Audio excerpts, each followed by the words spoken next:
Jesus, eu quero te seguir. Por onde queres que tu vás, eu quero estar sempre contigo, viver daquilo que tu tens para mim, viver na tua provisão, viver na tua graça e perdão. Andar, Senhor, segurando tuas mãos, viver naquilo que tu tens para mim. Senhor, eu quero te adorar, viver naquilo que tu tens para mim. Aleluia, Senhor. Glórias a ti, Senhor. Tu és maravilhoso, Deus. Tu és tremendo. Tu és maravilhoso. Existem algumas orações, alguns louvores, algumas adorações que nós fazemos a Deus, que elas são um tanto quanto perigosas. Sabe, quando nós declaramos e pedimos e dizemos para Deus que queremos que a vontade dele se cumpra na nossa vida, a gente se compromete a andar naquilo que Deus tem para nós, nos princípios que ele tem para nós, naquilo que a Bíblia diz que é o verdadeiro, que é o correto. E sempre nós começamos a andar na contramão do mundo. Nós começamos a querer aquilo que o mundo não quer. Nós começamos a desejar e a buscar aquilo que o mundo não busca, não deseja. É interessante quando a gente olha para como Jesus viveu, para como Jesus andou aqui na terra, principalmente porque a palavra de Deus ela nos diz que Jesus ele deve ser o nosso espelho, o nosso exemplo, o nosso alvo de vida, o nosso alvo de santificação, o nosso alvo de purificação, o nosso alvo de perfeição. Afinal de contas, a palavra de Deus ela nos diz: sede santos, porque eu sou santo. Jesus ele fala isso para nós. Que nós devemos ser santos porque ele é santo. Que nós devemos buscar viver como ele viveu, como ele andou. O apóstolo Paulo também, ele nos falou: sede meus imitadores, como eu sou imitador de Cristo. E é interessante quando a gente começa a olhar para a vida de Jesus, nós vemos que Jesus ele não buscava absolutamente nada daquilo que o mundo busca hoje. Hoje o mundo busca a riqueza, hoje o mundo busca a fama, hoje o mundo busca o poder, o conhecimento. Hoje o ser humano quer ser o melhor, o primeiro, o líder, o mais importante, o mais sábio, o mais visto. Hoje o ser humano procura estar debaixo dos holofotes, nas evidências do mundo, principalmente com essa questão das redes sociais, aonde as pessoas postam até: agora vou tomar banho, agora estou na privada, agora estou... e por aí vai. Tudo que fazem, tem muita gente que posta tudo que faz, tudo. Acabei de escovar os dentes, vou tomar o café, vou comer isso e aquilo outro. Então o ser humano ele começou a ter uma necessidade de ser visto, uma necessidade de ser percebido, uma necessidade de ser reconhecido. E Jesus buscava justamente o contrário. Todos os milagres, todas as curas, tudo aquilo que Jesus fez, ele chegava para as pessoas e falava: não conte para ninguém. Não espalhe isso para ninguém. Jesus cura os leprosos. E aí fala para eles: olha, não conte para ninguém o que aconteceu. Vá e se mostre lá para o sacerdote, porque é o sacerdote que tem o poder de dizer se você está ou não curado. Naquela época era assim. Então nós vemos que Jesus, ele andou, ele buscou, ele viveu na contramão do mundo. Ele viveu no sentido contrário. Porque Jesus não procurava riquezas. Jesus tinha pessoas que mantinham o seu ministério, que, pelo que a Bíblia nos fala, bancavam, investiam o ministério de Jesus. Mas quando ele precisou de dinheiro para pagar os impostos, ele falou para Pedro ir pescar um peixe, tirar esse peixe, abrir a boca do peixe, e na boca do peixe ele ia encontrar a moeda para pagar o imposto de Pedro e o seu. Jesus, ele nunca pediu dinheiro para ninguém. Você não vê Jesus pedindo ofertas. Você não vê Jesus pedindo dízimo. E Jesus alimentou multidões, porque ele mesmo, na provisão do Espírito Santo, ele multiplicava os alimentos. Ele pedia para Deus e Deus agia na vida dele através do Espírito Santo. O mesmo Espírito Santo que está sobre nós hoje. Então nós vemos pessoas que vivem pedindo. Pessoas que fazem projetos de ajudar outras pessoas, mas que não colocam esses projetos diante de Deus. Eles saem pedindo para os outros: olha, me ajuda, me ajuda, me ajuda, me ajuda. Mas Jesus nunca fez isso. Nós temos o costume de fazer justamente aquilo que Jesus nunca fez. Mas nós não temos que ter Jesus como exemplo? Tudo que Jesus ia fazer, ele colocava diante de Deus e ele entregava nas mãos de Deus e falava: Senhor, olha, igual ele fez quando foi ressuscitar Lázaro. Pai, eu sei que o Senhor me escuta. Eu sei que o Senhor sempre me escutou. Mas para que essas pessoas que estão aqui entendam o nosso relacionamento, eu estou orando ao Senhor e pedindo que Lázaro seja ressuscitado. E aí Jesus olha para o túmulo de Lázaro e diz: Lázaro, vem para fora.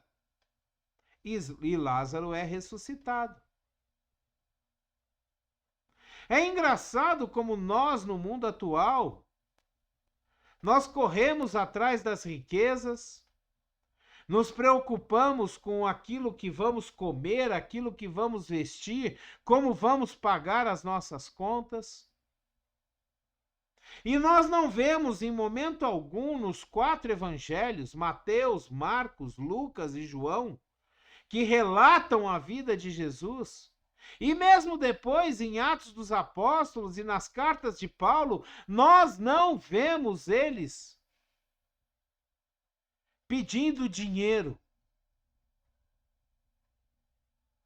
pedindo ofertas.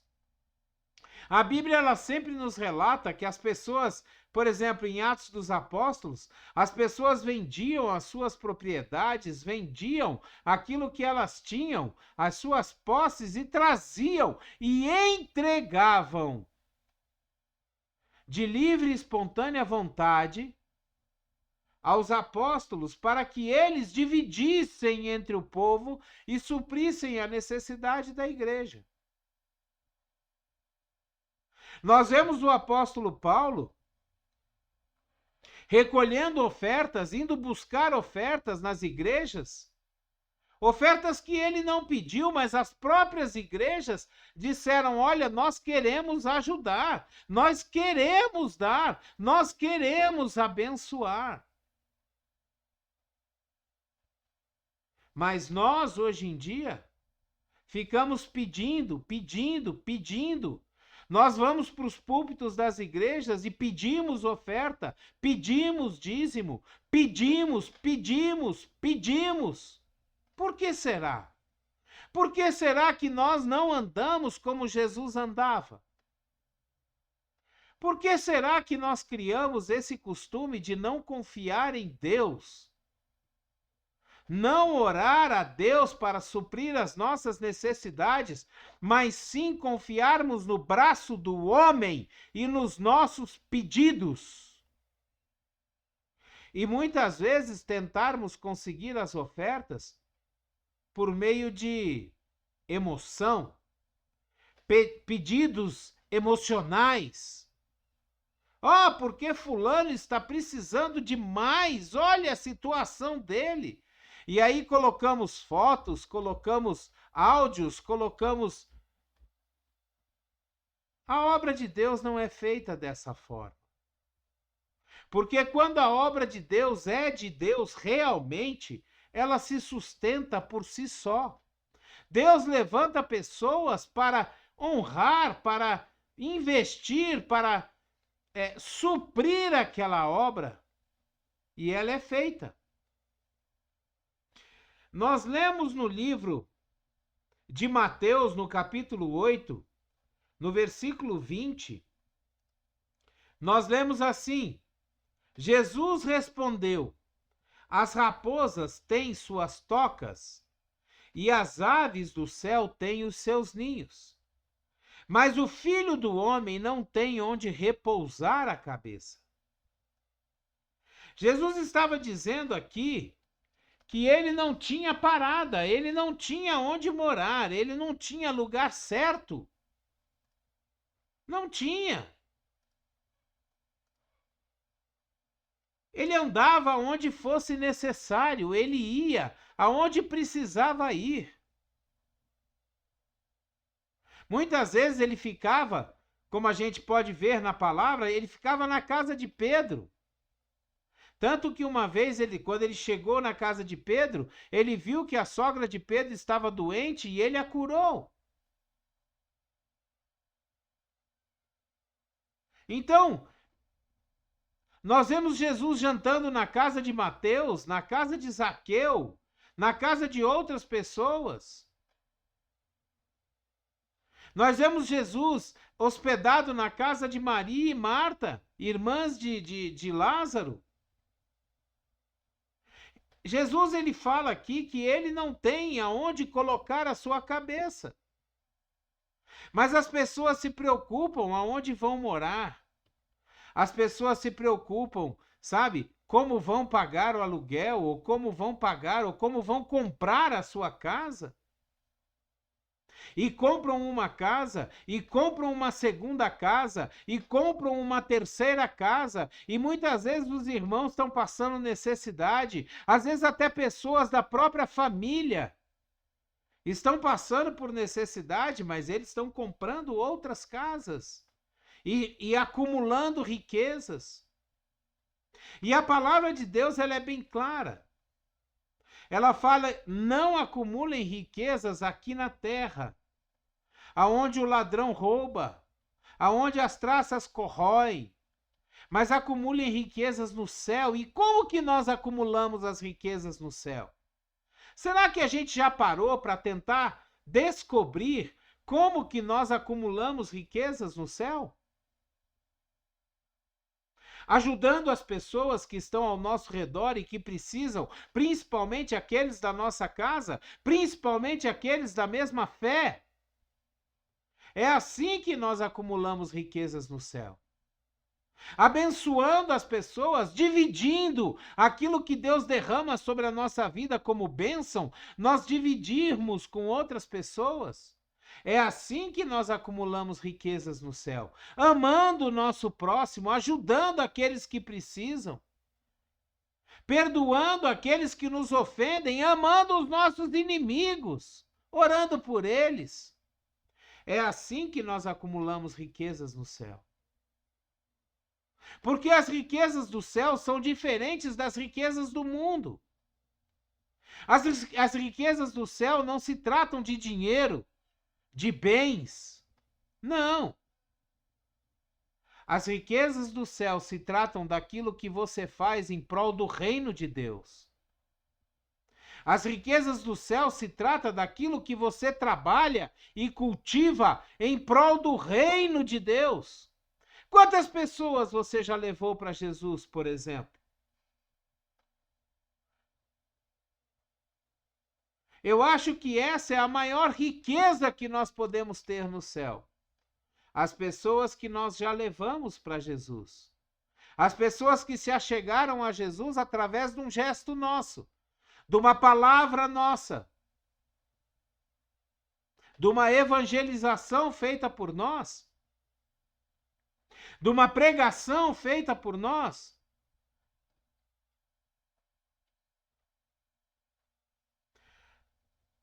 Eu não quero dizer aqui que nós não devemos ser bem-sucedidos aqui nessa terra, entenda. A riqueza não é maldição. Maldição é amar a riqueza mais do que a Deus. Isso sim é maldição. A riqueza é bênção, o dinheiro é bênção, desde que ele nos sirva e não seja um senhor sobre nós. Não seja aquilo que nós temos como objetivo final na nossa vida. A riqueza ela é bênção, porque a riqueza abençoa. Nós ajudamos e abençoamos as pessoas que nos rodeiam com dinheiro. Deus derrama sobre a nossa vida dinheiro para que nós possamos abençoar as pessoas. Não é com outra coisa, é com dinheiro, com certeza.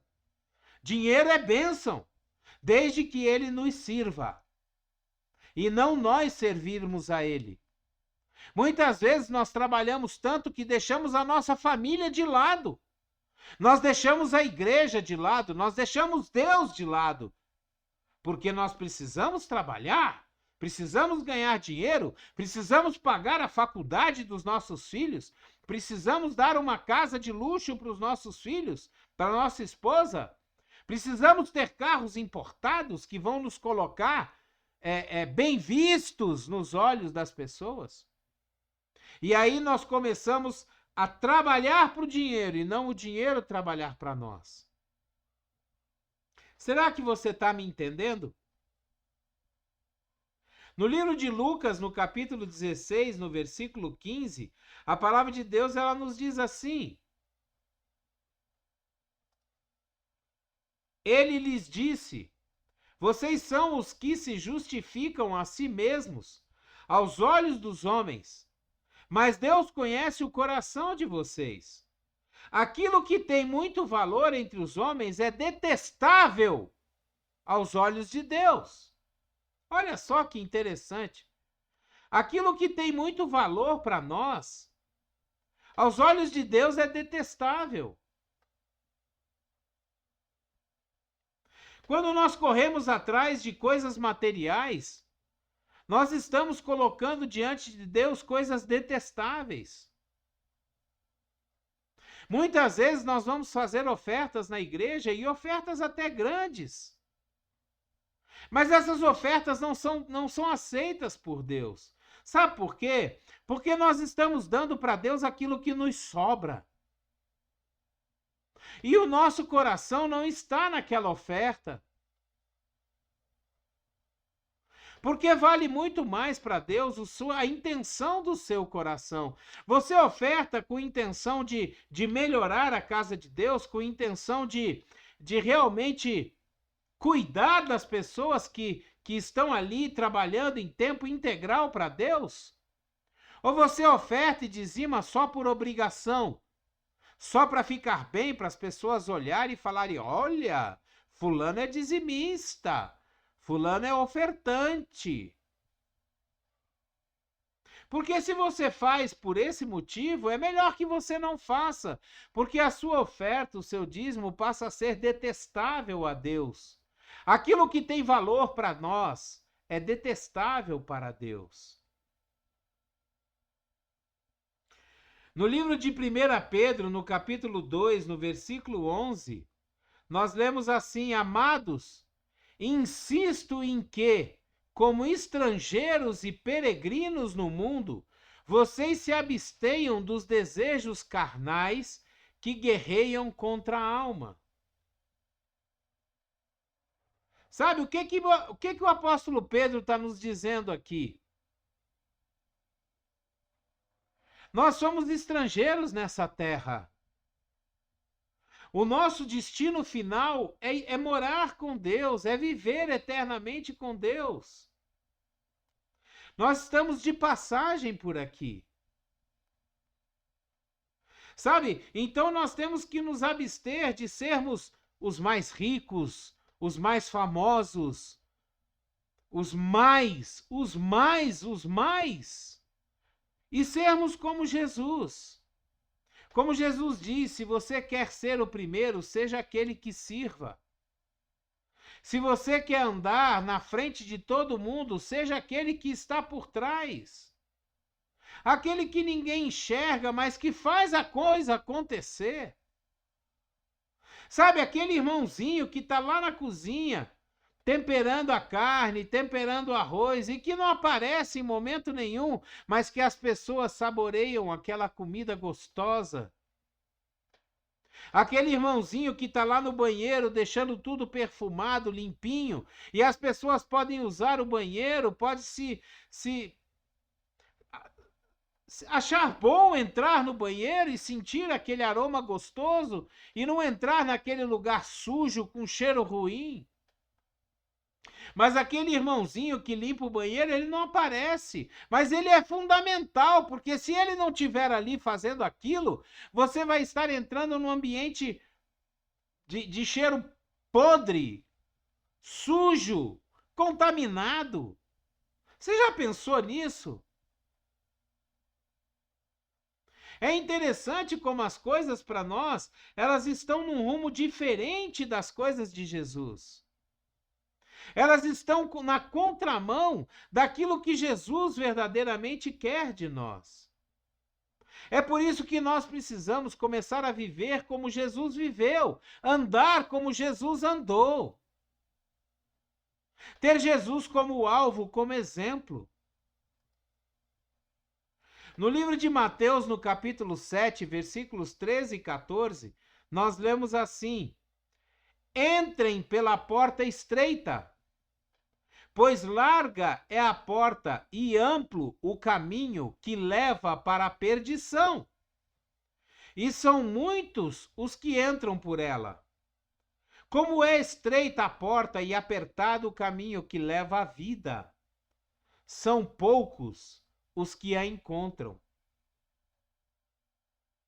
Sabe, é difícil nós andarmos como Jesus andou, não é fácil. Não é fácil nós andarmos como Jesus andou, nós vivermos como Jesus viveu, não é fácil.